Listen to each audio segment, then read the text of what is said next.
कारखान्यामध्ये अमित ठाकरेंनी मारहाण केली असा गंभीर आरोप महेश जाधव यांनी केलाय।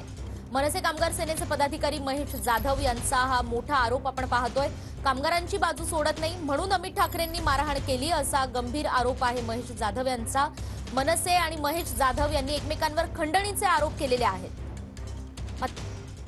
अनेक प्रश्न मांडण्यासाठी ते आज माथाडी कामगारांसोबत राजगडावरती गेले होते, मात्र त्यांना तिथे मारहाण झाली असं देखील ते आता सध्या त्यांनी फेसबुकवरून आरोप केलेला आहे। व तसं आरोपामध्ये त्यांनी हे देखील म्हटले आहे की माझ्यावरती अमित ठाकरेवर त्यांच्या सहकार्याने हल्ला केला आहे असं त्यांनी फेसबुक पोस्ट देखील शेअर करून केली होती। त्यानंतर त्यांची पत्रकार परिषद देखील होती, मात्र ती पत्रकार परिषद ही देखील होऊ दिली नाही। आता ते सध्या उपचारासाठी आपण पाहू शकतो की खारघरमधील मेडिकल हॉस्पिटल या ठिकाणी त्यांना आता दाखल करण्यात आलेलं आहे। आणि आपण पाहू शकतो की या खारघर हॉस्पिटलमध्ये खारघर पोलीस स्टेशन व तसेच कामोठा पोलीस स्टेशन मोठ्या संख्येने या ठिकाणी आपल्याला उपस्थित आहे।